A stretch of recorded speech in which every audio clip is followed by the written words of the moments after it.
بسم الله الرحمن الرحيم والصلاة والسلام على أشرف المرسلين. First, كل عام والجميع بخير وشهر مبارك على الجميع. أشكر زملائي في الدكتور عباس عرابي والدكتور علي عبد الرحيم for inviting me to be with you today. وشكرا لزميلنا وحبيبنا الدكتور فريد فوزي. And my talk about the insulin in Ramadan. طبعا overall طبعا there is more than 100 million Muslim worldwide are estimated to have type 2 diabetes, and most of those people they want to fast Ramadan. And as you see that as according to the study what have been done, as you see, more than 100 million people estimated to have type 2 diabetes, and most of them they are planning to fast Ramadan. In Saudi Arabia we have almost 4 million of people who has diabetes, and most of them they want to fast Ramadan. So what the EBDR, according to the EBDR study, which have been looked at patients with the diabetes, and they have found that 42% of type 1 diabetes they have the capability to fast more than 15 days, and almost 80% of type 2 diabetes they have the capability to fast more than 15 days in Ramadan. And also recently the great study reported that 94% of type 2 patients fasted for at least 15 days, and 63 of type 1, 63% of them they fasted every day of Ramadan. So we can say most of our patients, type 1 or type 2, they can fast Ramadan, but there is some risk and there is some advice for them. The risk of diabetic patient during Ramadan, hypoglycemia, which is we won't usually advise our patient before starting Ramadan to avoid the hypoglycemia or hyperglycemia, dehydration, and diabetic features, especially in type 1 diabetes.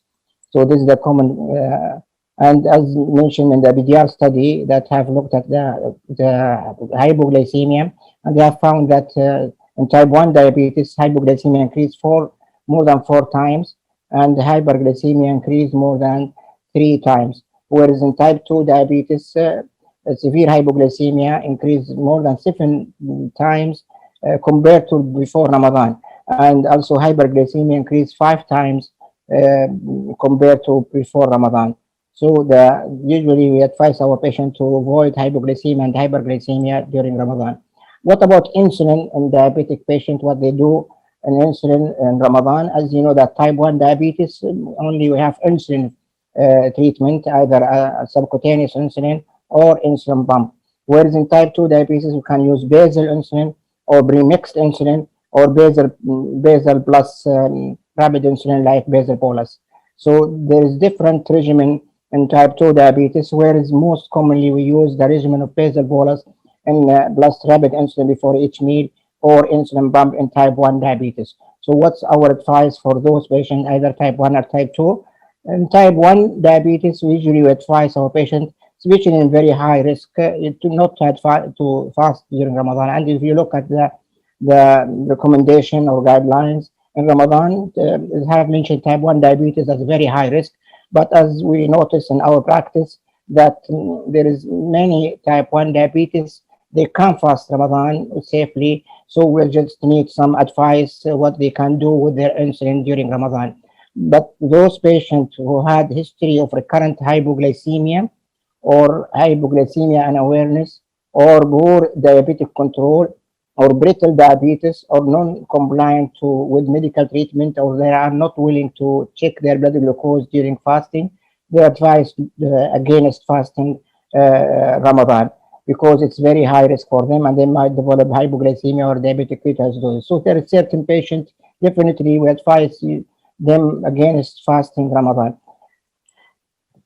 The risk of hypoglycemia, as I have mentioned, that hypoglycemia increase in type 1 diabetes up to four-fold hypoglycemia, according to the DR study, to 2 to 4% of mortality in patients with type 2 diabetes. It's due to the hypoglycemia. So we want to avoid this hypoglycemia during Ramadan.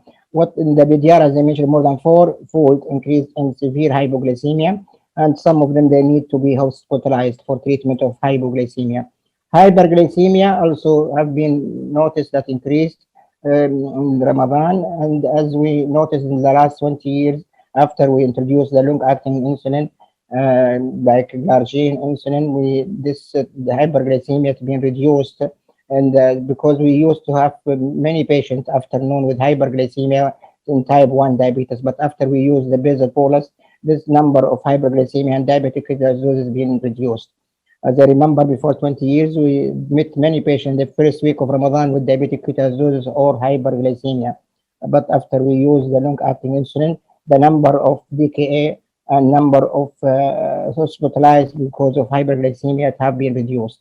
And as I mentioned, that there is increased threefold of patient of the hyperglycemia in the BDR study in those patients type 1 diabetes who plan to fast Ramadan. So what about diabetic ketoacidosis? It has mentioned that might be increased, especially if there is hyperglycemia in Ramadan, especially in the afternoon. But after, according to the study, there is no increment or no increase. Only 1.8% of type 1 diabetes patients develop DKA during Ramadan, which is same as non-fasting month. But we have to teach our patient about the DKA and to avoid the hyperglycemia and to check for ketone once they got very high blood glucose. So it's one of the complications which might occur, but it is not increased, especially as I mentioned, with use of basal bolus. Dehydration, especially if they are not taking enough fluid and in hot areas, especially if they are working in the under the sun or so they are, especially with the hot and humid climate, this increase the risk of thrombosis. Also hyperglycemia, osmotic diuresis, and fluid and electrolyte imbalance. So dehydration, especially with hyperglycemia, could occur. So the common regimen we used in type 1 diabetes, it is basal bolus therapy, where we give long-acting insulin and we give the rapid insulin with each meal. So the rapid insulin with each meal, and we give the long-acting insulin, either glargine insulin or degludec insulin. And this is the way where we treat most of our patients type 1 diabetes now. So what to do for those patients if they are on long-acting insulin and they are planning to fast Ramadan? And usually, as I mentioned, in type 1 diabetes, we all of us, we are advised them not to fast, but if they want to fast, we have to tell them what to do with their insulin. Long-acting insulin, they should take it after Maghrib or after breakfast, and they have to reduce the dose by 15 to 30%, by 15%, especially if their blood glucose very well controlled before Ramadan. And if they are taking DTMR insulin, NPH insulin, or glargine insulin twice a day, some of the patient type 1 diabetes, they might take NPH twice a day or DTMR twice a day, or some rarely glargine twice a day. So to take usual morning dose at iftar and reduce the evening dose by 50% and take it at suhoor. But most of the type 1, they are taking one dose only, and they should take it after iftar and reduce the dose by 15%.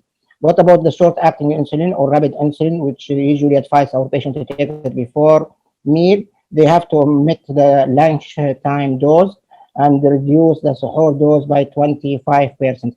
So they should take the rapid insulin or a short-acting insulin with iftar and take the other dose with suhoor, but they should reduce the dose by 25%. This is the basal bolus regimen, what they should do during Ramadan, and they have to check and their blood glucose and monitor their blood glucose, and they should change their dose of the insulin according to the blood glucose level. If it is increased blood glucose, they should increase the doses, either the short acting or the long acting. If it is still there is low blood glucose, they should reduce the insulin according to the level of blood glucose. If the patient on pre-mixed insulin, because still some of our type 1 diabetes, we treat them by pre-mixed insulin. If they are taking once daily insulin, should take it at normally at the dose at iftar. If they are in twice daily dose, should take the morning dose with iftar and the evening dose with suhoor and reduce the dose of suhoor by 25%. If they are three times daily dosing, omit the afternoon dose and adjust the iftar dose and suhoor dose, either increase or decrease, and they can't change the doses of the insulin according to the glucose monitoring, either increase it or decrease it according to the blood glucose level. This is just in a summary. Long-acting insulin, if they are in basal insulin, basal bolus, they have to reduce the dose and take it after iftar. Rapid insulin, they take it after iftar and with the suhoor and reduce the doses of suhoor.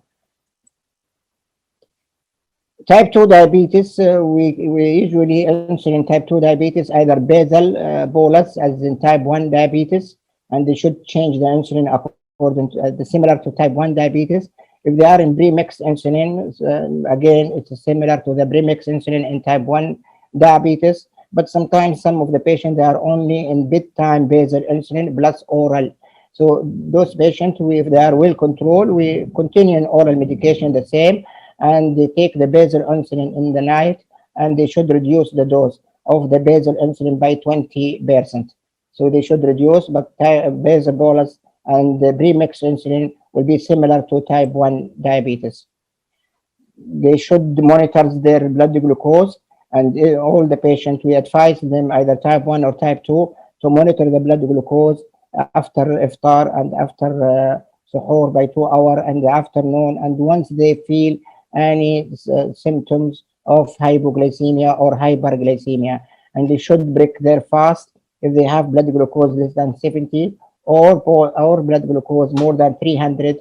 They have to check for ketone if it is more than 300, especially in type 1 diabetes, and they have to break their fast. This is just to low risk people. They should for pre after and pre suhoor and also midday. But high risk, especially type 1, they have to check pre iftar, 2 hours after iftar, pre suhoor, and 2 hours after suhoor and midday. What about the limitation of premix insulin? Premix insulin usually will not advise to give it before in Ramadan, and even if the patient planning to fast Ramadan, to change it to the basal bolus. And the why? Because of there is sometimes hyperglycemia or hypoglycemia after the injection, either after suhoor might feel increase of the blood glucose, or after iftar might have low blood glucose. So there is fluctuation in blood glucose. So we are usually we advise, strongly recommend avoiding premix insulin during fasting if possible, and to avoid hypoglycemia. It may be necessary to change this form for the duration of the fast. I mean, you have to change it to the basal bolus, short-acting insulin or rapid insulin, and long-acting insulin, what we call it basal bolus. And as have been mentioned, premix insulin use is associated with an increased risk of hypoglycemia and weight gain compared to basal bolus. So if you look at the weight, it's more weight gaining with premix, and also if you look at the hypoglycemia, more hypoglycemia on those patients in premix insulin compared to the basal insulin. And this is the way how to change from the premix insulin to the basal bolus, where you can total dose of the premix insulin, 50% will be the long-acting insulin, and 10% will be the short-acting or rapid insulin with each meal, either with iftar or suhoor. So 50% would be long-acting, and the rapid insulin will be before iftar, 10%, 10%. So we're planning to change the patient from premix insulin to basal bolus. This is the regimen usually we follow to change to basal bolus, and it is better in avoiding the hypoglycemia during Ramadan. Also, the comparing the analog insulin, rapid insulin, insulin lispro in patients with type 1 diabetes during Ramadan, and the short-acting, which is the Humulin R, because still there is many patients in Humulin R. There is better in the action, the onset, more onset of the insulin lispro, and more as you look at the blood glucose level on those patients on the this is the insulin lispro, the blood glucose, increasing the blood glucose after iftar or after meal, less the blood glucose lesser than the patient on the Humulin R. So especially the postprandial, it is less on those patients receiving insulin lispro compared to those patients receiving the regular insulin. Not only that, Insulin in patients with type 1 diabetes during Ramadan, episode of hypoglycemia. Those patients, episode of hypoglycemia, as you see in this slide, the episode of hypoglycemia in patients with regular insulin, it is more compared to the patient on insulin lispro. And this is known because it's very clear because of the humoral R, it's remain longer, the duration longer than the lispro insulin. It is lispro insulin 4 hours, whereas the humoral R, it will be the 6 hour. So it's more incidence of hypoglycemia on those patients receive regular insulin compared to the insulin lispro. So we better to avoid it and to change it to the short or rapid insulin. What about the insulin pump during Ramadan? Insulin pump, the diabetes and technology, it helped us to help many patients, our patient type 1 diabetes, to fast Ramadan. So diabetes technology has a huge impact to help insulin-dependent diabetes patients to normalize their lifestyle and to monitor their blood glucose. So technology, either the pump or pump alone or pump with sensor with monitoring the blood glucose, or what we call it now closed insulin pump. Closed insulin pump, which is similar to what we call it artificial pancreas, where there is continuous insulin pumping and monitors by the sensor. There is a direct connection between the sensor and the insulin pump, and the basal insulin will be pumping by the insulin pump being changed according to the blood glucose level. If there is increase in the blood glucose, will be more insulin pumped, and if there is low blood glucose, the insulin pump or the basal insulin will be reduced. So this is what we call the closed loop insulin pump, and now there is many patients with it, and they are very well controlling and avoiding hypoglycemia, less hypoglycemia, and they got the capability to fast Ramadan safely. Also monitoring the blood glucose with the different types of glucose monitoring system, continuous glucose monitoring system, either Libri or Dexcom or guarding for the where you can have the time in range of the blood glucose. So according to the time of range, we know that the patient very well control or not according to the time and range. So it will give us more information about the blood glucose control, and also it help our patient to avoid hyper and hypoglycemia by continuous glucose monitoring and knowing their blood glucose and most of the time. This is the recent one, which is 670, which is with the glucose and sensor, and it's helping our patient to fast Ramadan safely. This is the continuous between the auto. So sometimes also with the continuous basal, and we have the closed loop, it is easy to become fast Ramadan without any problems. But if there is no dump without not with the sensor or not with the continuous closed pump, we have to change the basal rate. So we have to reduce the basal rate afternoon. Or some of the patients, they stop if the patient the blood glucose reduced less than 100, they stop the insulin pump for 1 or 2 hours, especially after noon or before breakfast by 2 hours. And they can monitor the blood glucose, or they will change with temporary basal rate with for Ramadan, especially where they can fast safely. So the insulin pump, what the study and literature say about the continuous subcutaneous insulin pump. This is a study which have been published, real life study on those patients on insulin pump and Ramadan. And the result, the patient fasted for median 29 days.